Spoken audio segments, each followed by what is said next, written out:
This is my first ever gas blowback rifle, but with a twist. This, I mentioned it in my previous video, this is a real AR-15. Because obviously this isn't a standard GBBR in the sense of I can use this to play airsoft. If I shot somebody with this, I would get in a lot of trouble. That being said, AR-15s are technically gas blowback rifles, and I'm going to get into that in this video. It is loaded with dummy rounds. They are not real bullets. They are just meant to test through the cycle of operations. This is also a real hunting scope that's on here, so this isn't some airsoft designated anything. This is a real, genuine scope that is made to handle the recoil of a firearm. I just attached it on there by hand, so if I went and shot it, it probably wouldn't hold zero. But this is my final project for Sonora Desert Institute, the school that I'm currently enrolled in. I have about 3 weeks left until I finish, and like I said, I showed this on the channel before, but I'm out of content and have nothing to upload, so I figured I would talk about this because it is gun related, which is kind of what the channel is about, although it is airsoft mostly. But you know, this kind of relates to what I've been doing. So this is part of the reason why I haven't been uploading in the last few weeks. I've just been busy working on this, but I am going to unload it here, and you're going to see the round extract. So that was the dummy cartridge. Alright, so I went ahead and I took the handguard off the rifle. I'm not going to do that on camera because I think this video might be able to get age restricted with YouTube's firearm policies.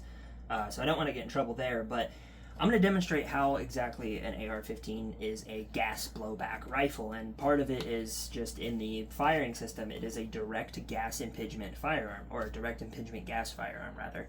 And what that means is when you have a round loaded in the chamber, and once again I'm going to load one of the dummy rounds, the round is now sitting about in here. This is where the chamber is. This is the barrel nut, and then under here is the chamber where the barrel extension, where the locking lugs lock into there. But the round is chilling out in there. Once you pull that trigger, that hammer strikes the firing pin, which strikes the primer, ignites the propellant, sends the bullet down the bore. Now there's a lot of gas that is following that bullet, because there's a lot of rapidly expanding gases inside of the case, and that is what gives your projectile its motion. Some of those gases follow the bullet through the bore, and they get siphoned through the gas block here. So they come up into the gas block and then are fed into this gas tube right here. And I'm not sure exactly how well you can see it, but gas block, gas tube. There are some airsoft replicas that do have the gas block and the gas tube, even if they are AEGs, and that's mostly on there just for looks. They don't serve any actual purpose on an AEG. But yeah, that gas comes through the barrel here. Some of it is siphoned up here and then sent back through the gas tube, and then comes back here to the bolt carrier group, which that gas then pushes the bolt carrier back. And then as you see there, it ejected the round. The bolt is now to the rear, which cocks the firearm, as well as ejecting and extracting, and then the buffer spring that is in the buffer tube brings the bolt back forward, and it didn't go into battery there, which is fine because I just kind of let it off slowly, but then it picks up the next round and then is entered into the chamber. And so that's how this is technically a gas blowback firearm, and I'm gonna take it apart here so you can see that as well.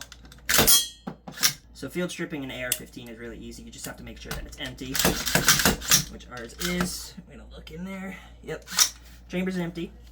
But there is your body pin back here, and there's a body pin up here. This is known as your takedown pin, and this is known as your pivot pin. And the reason why is because when you push this pin out, it pivots on this pin. The upper receiver pivots on this pin, so that's what's known as your pivot pin.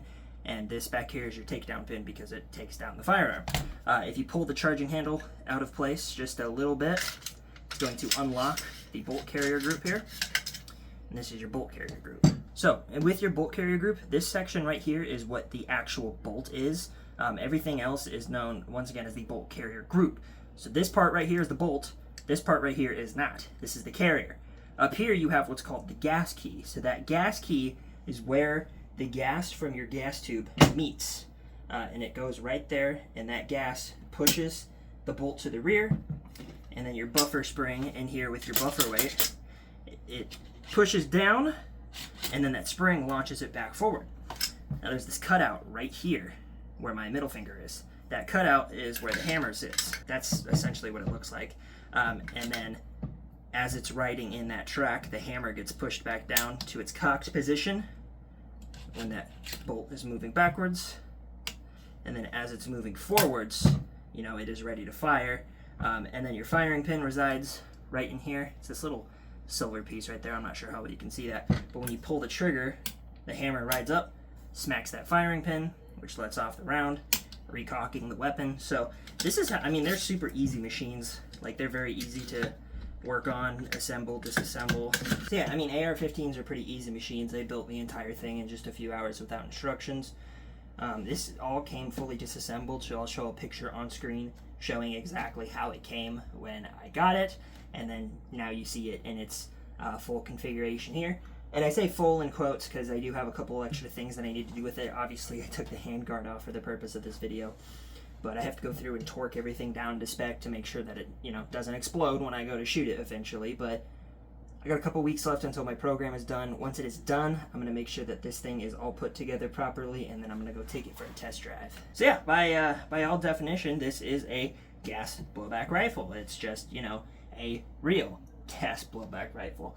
And it's different to an AK. If you don't know, AKs are, some AKs anyways, like the AKM, the AK-47, is long stroke gas piston operated, which means instead of there being a tube that directly takes the gas to the bolt carrier group, with a gas piston, what it is instead is you have your gas block here, and then there's a separate piston assembly. So the gas block pushes the gas into the piston, and the piston is what actuates the bolt carrier.